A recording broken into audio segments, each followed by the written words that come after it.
le premier forum de coopération sino-africaine sur la sécurité à Pékin. La province du Zhejiang va faire avancer les mesures visant à poursuivre les réformes.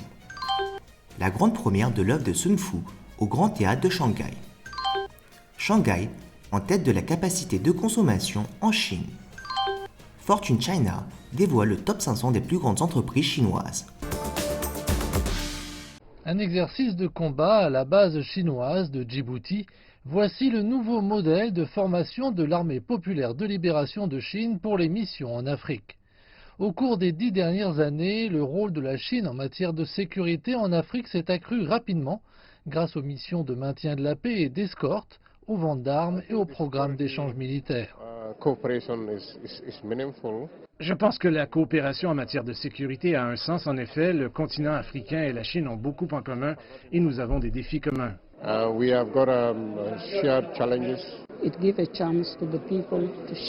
Cela donne aux gens une chance de partager la situation de la sécurité dans les pays africains. Je crois davantage à l'approche collaborative de la paix et de la sécurité internationale. Tout le monde compte, y compris la Chine. La Chine, en tant que grande voix pour la composition, c'est un geste bienvenu pour l'Afrique.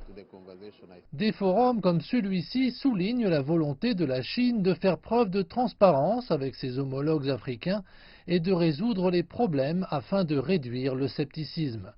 C'est un pas en avant dans la mise en œuvre des initiatives de coopération en matière de sécurité convenues lors du sommet du FOCAC de l'année dernière.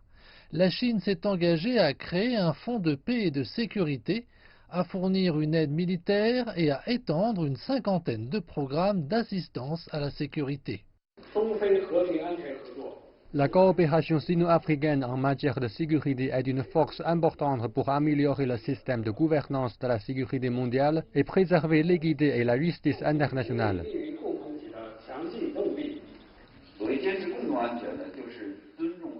Adhérer à la sécurité commune implique de respecter et de préserver la sécurité de chaque pays, de prendre en compte les préoccupations de toutes les parties en matière de sécurité et de ne pas sacrifier la sécurité des autres pays à la recherche d'une sécurité absolue.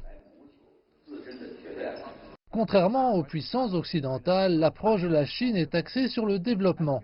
Les pays africains déclarent que les programmes liés à la sécurité soutiennent l'initiative Ceinture et Route, et de la Réunion, ici même, nous pouvons voir que les initiatives de la Chine sont bien accueillies. Il faudra cependant beaucoup de temps pour voir à quel point ces actions globales contribueront à améliorer la stabilité dans la situation de sécurité extrêmement complexe en Afrique. Le plan, connu sous le nom de stratégie W8, a été lancé par Xi Jinping en 2003. Il vise à tirer pleinement parti des avantages du Zhejiang par le biais de 8 mesures, notamment pour favoriser un développement de grande qualité. Zhou Jun, secrétaire du comité provincial du PCC au Zhejiang, a déclaré que la province avait été à l'avant-garde en matière de réforme et d'ouverture. En 2018, son PIB a augmenté de plus de 7% pour atteindre 5,6 milliards de yuan. M. Che a indiqué que la province construirait une plaque tournante pour une plus grande ouverture dans le delta du Yangtze. Hangzhou, la capitale de la province du Zhejiang, abrite les géants de l'Internet Alibaba et NetEase. Et des milliers de petites entreprises veulent rattraper leur succès. Les services de livraison non supervisés gagnent en popularité dans le Zhejiang. Hangzhou Handwork Technology a été le premier à offrir des services postaux aériens dans certaines zones rurales. À présent, il utilise ses drones pour aider les hôpitaux à acheminer des fournitures médicales d'urgence. Nous étions les premiers en Chine et à présent les seuls à fournir des services de livraison de drones sans pilote en vertu de la réglementation de l'administration de l'aviation civile de Chine. Fondée en 2015, Antwork compte environ 50 employés. Pourtant, la société a commencé à travailler avec des marques renommées telles que Starbucks et KFC pour des livraisons dans certaines régions de la province. Antwork a mis 4 ans à se développer pour devenir un acteur majeur du secteur de la distribution robotique. Son cofondateur a déclaré que l'écosystème des technologies numériques et l'environnement commercial de Hangzhou sont parmi les principales raisons de la croissance rapide de l'entreprise. La réinvention de Hangzhou en tant que ville numérique et intelligente est un excellent exemple à suivre pour les autres habitants de la région. Son village de rêve compte près de 2000 entreprises de haute technologie comme Antwork. Ils sont non seulement en concurrence, mais collaborent également les uns avec les autres. Hangzhou est connue comme la capitale des sociétés Internet. Il y a tellement de petites entreprises ici. L'atmosphère d'innovation est très bonne pour beaucoup de jeunes talents. Wu Xiaobo, professeur à l'université du Zhejiang, a déclaré que l'écosystème de l'économie numérique de Hangzhou était très attrayant pour les jeunes talents et les nouvelles entreprises. L'efficacité est très élevée, même s'il n'y a pas beaucoup de différence entre ces entreprises.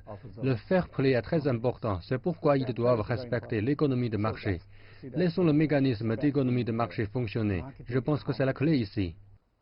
En 2018, le Zhejiang a enregistré une croissance du PIB de 7,1%, l'économie numérique jouant un rôle moteur clé. Des services publics aux industries traditionnelles, la technologie devrait encore améliorer de nombreux autres secteurs dans la province et ailleurs.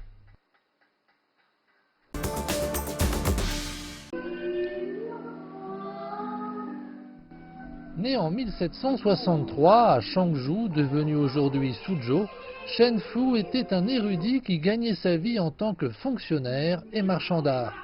Dans ce mémoire intime, il raconte les joies domestiques et romantiques de son mariage avec Yun Yang, une belle artiste dont il est tombé amoureux. La pièce est le premier opéra Kunchu proposé par le Grand Théâtre de Shanghai. C'est aussi un projet culturel financé par la Fondation du développement culturel de Shanghai. Pas moins de 2 ans ont été nécessaires à la création de l'adaptation de l'histoire classique. Shan Wen, l'actrice principale, a déclaré que c'était un défi pour elle d'interpréter un rôle aussi extraverti et attachant sur scène. Yun Yang ne correspondait pas au rôle traditionnel des dames de grande famille. Nous espérions pouvoir ajouter du sang frais dans la pièce. Par exemple, le quatuor de violon est utilisé dans la pièce. Il aide à tirer les sentiments des acteurs pour montrer le monde intérieur des personnages.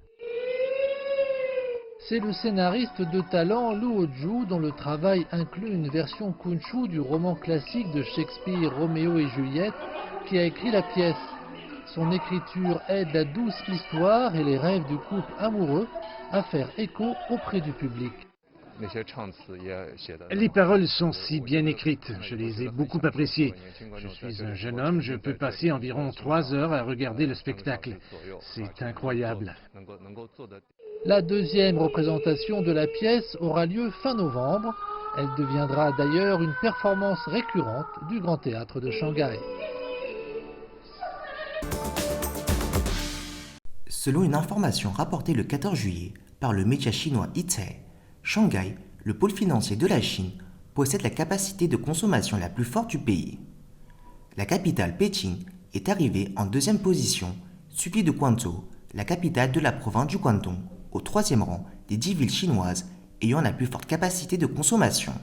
La liste a été élaborée sur la base des ventes au détail de biens de consommation dans 40 grandes villes chinoises, un indicateur important de la capacité de consommation d'une ville.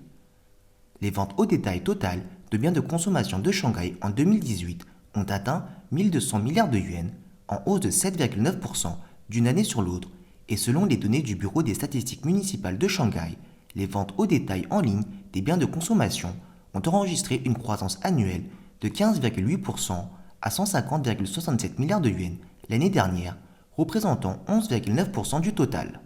Au cours de la même période, les ventes au détail totales de biens de consommation de Pékin ont augmenté de 2,7% à 1700 milliards de yuans. En tant que centre du commerce, des transports, de la logistique, de l'éducation et de la médecine du sud de la Chine, Guangzhou dispose de nombreux marchés de vente au détail professionnels. Ces ventes au détail de biens de consommation ont atteint 925,6 milliards de yuans l'année dernière.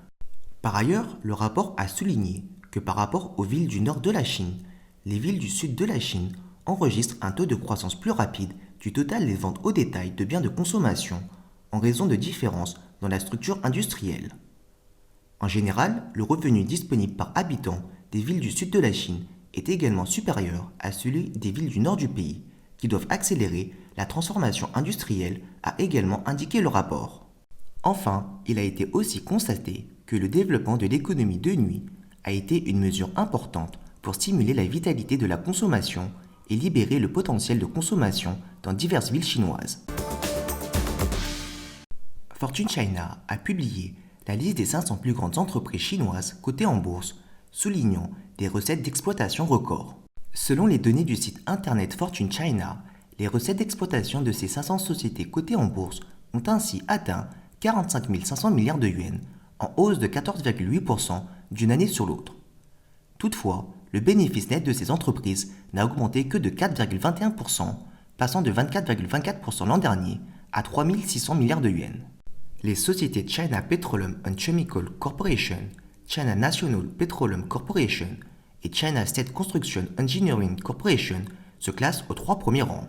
Il est également à noter que les entreprises du secteur des services de l'Internet, notamment les géants chinois de la technologie Alibaba et Tencent, ne représentent que 2% du total des revenus générés par les 500 plus grandes entreprises du classement, mais leur valeur de marché avoisine les 11 000 milliards de yuans, soit 23,7% du total. Les 10 sociétés les plus rentables ont réalisé un bénéfice total de 1 460 milliards de yuans l'an dernier, contribuant à 40,3% du total des bénéfices générés par les entreprises du top 500, le fabricant de la célèbre liqueur Moët affichant le taux de profit le plus élevé avec 45,6%.